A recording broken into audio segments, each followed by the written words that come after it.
Hi, I am Krishnamurthy Gangaraju. Now I am going to explain exercise 5.3. Before going to this exercise,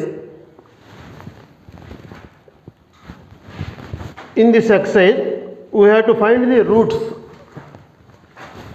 To find the roots కనుక్కోవాలంటే 2-3 methods ఉన్నాయి.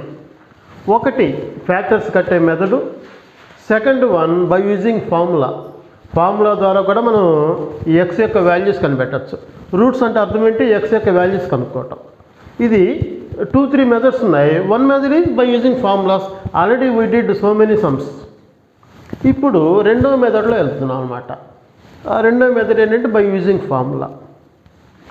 ఆ formula ఎట్లా ఉంటుంది? ఆ x value కనుక్కోవాలి అంటే formula this one, minus b plus or minus root of b square minus 4ac by 2a. This is the formula. ఏంటో sir వెరైటీగా ఉంది ఇక్కడ, ఏదో బీలు ఏబీసీలు రాశారనుకుంటారేమో. ఏబీసీలు అంటే వేరే ఏం లేదు, జనరల్ క్వాడ్రాటిక్ ఈక్వేషన్. మీకు ఐడియా ఉందే ఉంటుంది. What is general quadratic equation? A x square plus b x plus c is equal to 0. So this is general quadratic equation. ఈ జనరల్ క్వాడ్రాటిక్ ఈక్వేషన్లో ఏ అంటే అర్థము ఎక్స్ స్క్వేర్ కోఎఫిషియంట్, బి అంటే x coefficient, c అంటే constant. So these are the numericals. ఈ alphabets అంటాం, వీటిని variables, వీటిని కోఎఫిషియంట్స్ అనే పేరుతో పిలుస్తాం. ఎక్స్ స్క్వేర్ బిఫోర్ ఉన్న నెంబర్ని ఏ అంటారు, అంటే ఎక్స్ స్క్వేర్ కోఎఫిషియంట్ ఏ, ఎక్స్ కోఎఫిషియంట్ బి, సి అంటే కాన్స్టెంట్ అని అర్థం. సో ఈ ఫార్ములా మీరు జాగ్రత్తగా బైహెడ్ చేయండి, మనం ఆన్సర్ కనుక్కోవచ్చు. సో ఇక్కడ ప్లస్, ఇప్పుడు క్వాడ్రాటిక్ ఈక్వేషన్ ఎక్స్కి 2 వాల్యూస్ ఉంటాయి. ఎక్స్కి 2 వాల్యూస్ ఉంటాయి. ఆ 2 వాల్యూస్ ఏంటంటే ఒకటి ప్లస్, ఇంకొకటి మైనస్. ఒకటి ప్లస్ వాల్యూ, ఇంకొకటి minus value. So these are the 2 values. అంటే ఒకసారి ప్లస్ వాల్యూ చేసుకుంటాను, ఇంకోసారి మైనస్ తీసుకుంటాను. ఎక్స్కి 2 వాల్యూస్ వచ్చేస్తాయి. సో ఇది ఈ ఎక్స్ యొక్క వాల్యూస్ అంటే రూట్స్ కనుక్కోవడానికి ఇదొక ఫార్ములా. ఈ ఫార్ములా యూజ్ చేసి మనం ఈ 5.3 ఎక్సైజ్లో సమ్స్ చేయాలి. ఈ చేసే ముందు ఇంకొక చిన్న పాయింట్ ఒకటి చెప్తున్నాను. ఈ లోపల రూట్ లోపల b square minus 4ac is there.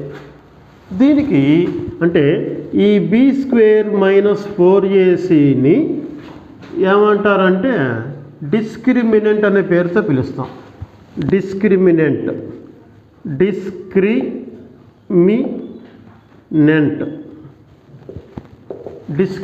అంటారు B square minus 4ac.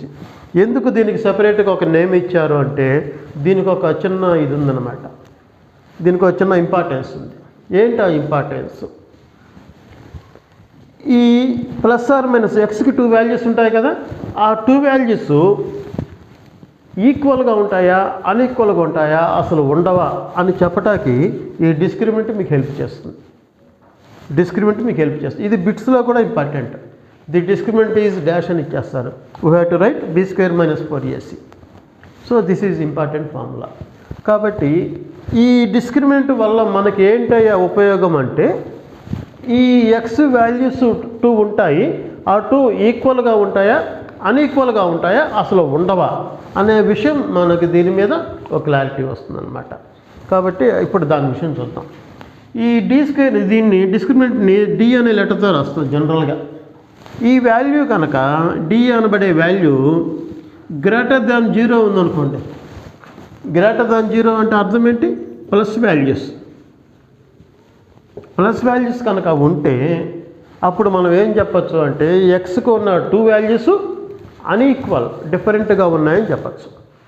So X యొక్క 2 వాల్యూస్ అన్ఈక్వల్ అనమాట. ఎప్పుడు యూజ్ చేస్తాము అంటే రెండు వేరువేరుగా, ఒకటి 2 ఉంటే ఒకటి 7 ఉంటాం, 5 ఉంటే 6 ఉంటాం, 2 ఉంటే 9 ఉంటాం. ఇలా డిఫరెంట్ వాల్యూస్ కనుక ఉంటే మనకి డిస్క్రిమినెంట్ ఏమవుతుంది? గ్రేటర్ దాన్ 0 అవుతుంది.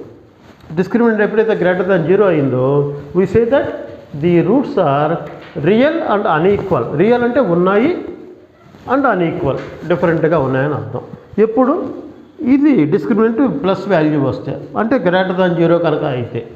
So this is first case. ఏంటో first case?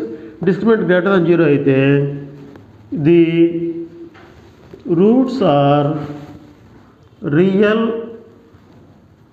And unequal. Real and unequal అని చెప్తాం. ఇది first case.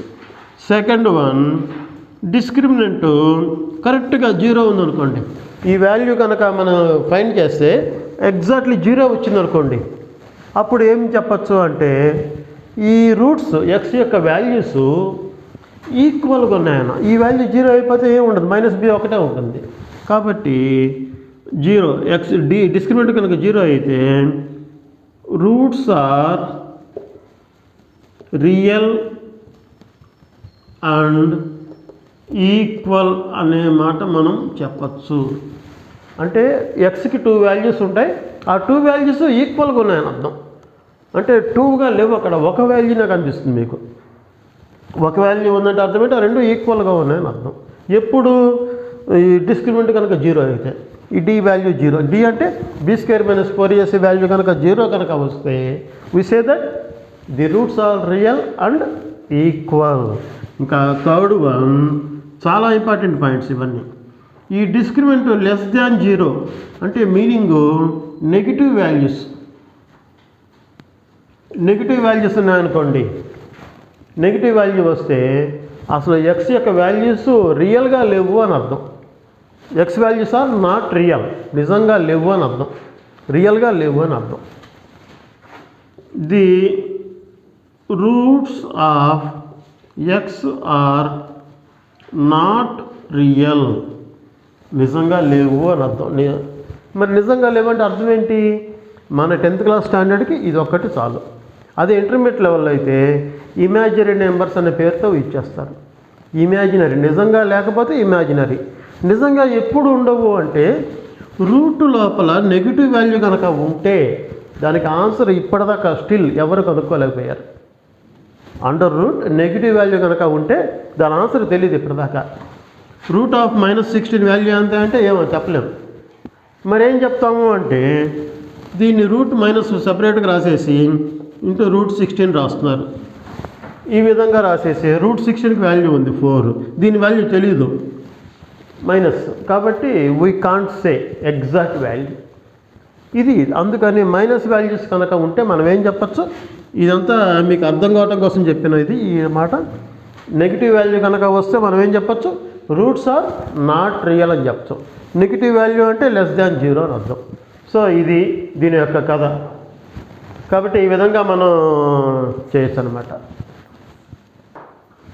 So now I am going to explain exercise 5.3 first question, first bit. 2x² + x - 4 = 0.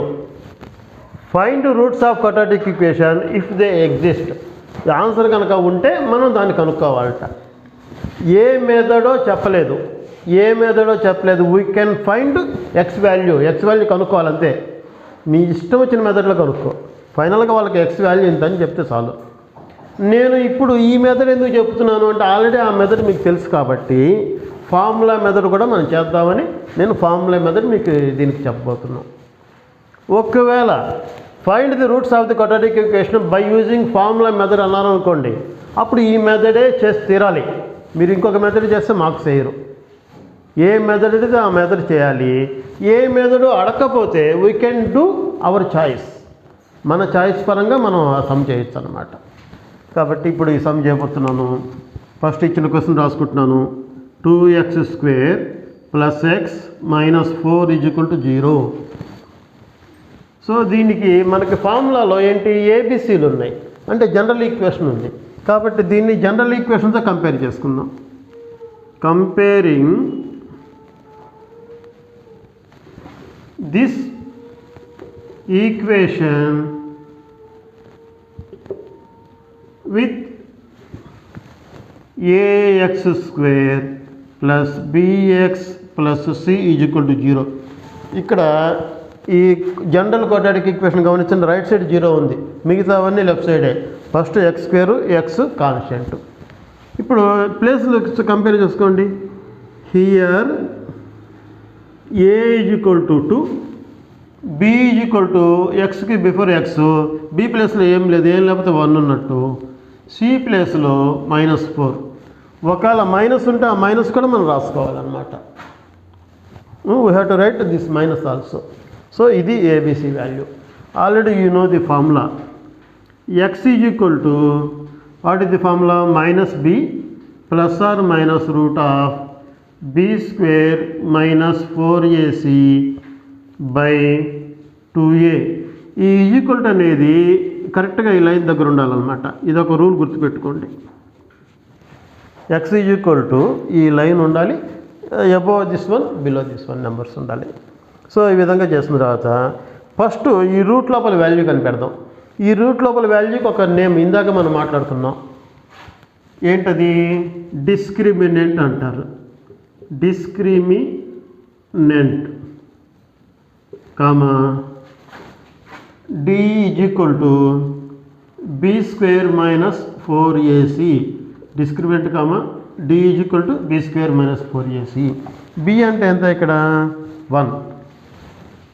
1 square minus 4 into a అంటే 2, c అంటే -4. So 1 square means 1. ఇదంతా ఒకే term. Minus into minus plus 4 2s are 8, 8 4s are 32, 33 వచ్చింది D value. D value 33 వచ్చిందంటే అర్థం ఏంటి? Negative వాల్యూనా positive వాల్యూనా? ఇక్కడ ఏ సింబల్ లేదు, ప్లస్ ఉన్నట్టు, పాజిటివ్ వాల్యూ. కాబట్టి d greater than 0. D greater than 0 అయితే మీకేం చెప్పాను? డి గ్రేటర్ దాన్ 0 అయితే ఎక్స్ హ్యాస్ 2 వాల్యూస్. ఆ 2 వాల్యూస్ ఎట్లా ఉంటాయి? అన్ఈక్వల్గా ఉంటాయి. అంటే ఒకటి 2 ఉంటే ఇంకోటి 7, 5 ఉంటే 6, ఇట్లా అన్ఈక్వల్గా ఉంటాయి.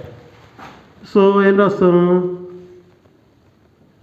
The roots of x are real and unequal. రియల్గా ఉంటాయి, అన్ఈక్వల్గా ఉంటాయి అని చెప్తున్నాను. ఇప్పుడు డైరెక్ట్గా ఆ ఫార్ములా వేస్తున్నాను. X is equal to minus b plus or minus root of b square minus 4ac by 2a. Already చెప్పాను ఇది ఈజ్ ఈక్వల్ టు ఇక్కడ ఉండాలని. That is equal to minus b value ఎంత?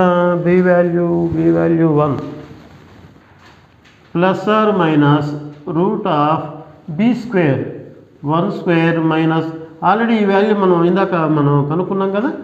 B square minus 4ac value 33 by 2 into a అంటే 2. That is equal to -1 plus or minus root of 33/4. ఇది answer. ఎక్స్కి 2 ఆన్సర్లు వచ్చినాయి. ఇప్పుడు రూట్ ఆఫ్ 33కి స్క్వేర్ రూట్ ఉందా? ఎగ్జాక్ట్ వాల్యూ లేదు కాబట్టి మనం కరెక్ట్గా చెప్పలేము. లేనప్పుడు అట్లా వదిలేస్తాం. ఇక్కడ ప్లస్ ఆర్ మైనస్ ఉంది కాబట్టి ఒకసారి ప్లస్ తీసుకుంటాం, ఇంకోసారి మైనస్ తీసుకుంటాం. Therefore roots of x are -1 plus root 33/4 ఇంకోటి -1 మైనస్ రూట్ 33/4 -1 మైనస్ రూట్ 33/4. అక్కడ మీకు కనిపిస్తుందని ఇక్కడ రాస్తున్నాను. ఇది 2 ఆన్సర్. కాబట్టి this is the first question. Thank you for watching. So ఈ క్వశ్చన్ అర్థం చేసుకోండి. ఏమైనా డౌట్స్ ఉంటే కామెంట్స్లో రాయండి. కామెంట్స్ రాయడం మర్చిపోవద్దు. వ్యూస్ బాగానే వస్తున్నా కానీ కామెంట్స్ రావట్లేదు. అంటే చూసిన వాళ్ళందరూ కామెంట్ రాస్తే మాకు కూడా కొంచెం ఎంకరేజ్గా ఉంటుంది. ఎంకరేజ్ అని కాదు, ఎవరెవరు ఎట్లా చూస్తున్నారో ఒకవేళ వాళ్ళకి అర్థమైందా కాలేదా ఏమన్నా మాకు తెలుస్తుంది. ఒకవేళ బై మిస్టేక్స్ మేము కూడా చిన్న మిస్టేక్స్ చేయొచ్చు. అవి కూడా మేము రెక్టిఫై చేసుకునే అవకాశాలు ఉంటాయి. కాబట్టి చూసిన ప్రతి వాళ్ళు కామెంట్ రాయటానికి ట్రై చేయండి. ఒకవేళ కొత్తగా ఎవరిని చూసేవాళ్ళు అయితే సబ్స్క్రైబ్ చేయడం మర్చిపోవద్దు. ఫ్రెండ్స్కి షేర్ చేయండి. ఇది మంచి సబ్జెక్ట్ కాబట్టి 10th క్లాస్ జాగ్రత్తగా మనం పైకి ఫ్యూచర్లో మంచి మార్కులు తెచ్చుకోవాలంటే ఈ సబ్జెక్ట్ ఇంపార్టెంట్ కాబట్టి మంచి మార్కులు తీసుకోండి. ఫ్రెండ్స్కి షేర్ చేయండి. కామెంట్ రాయడం మర్చిపోవద్దు. Thank you for watching.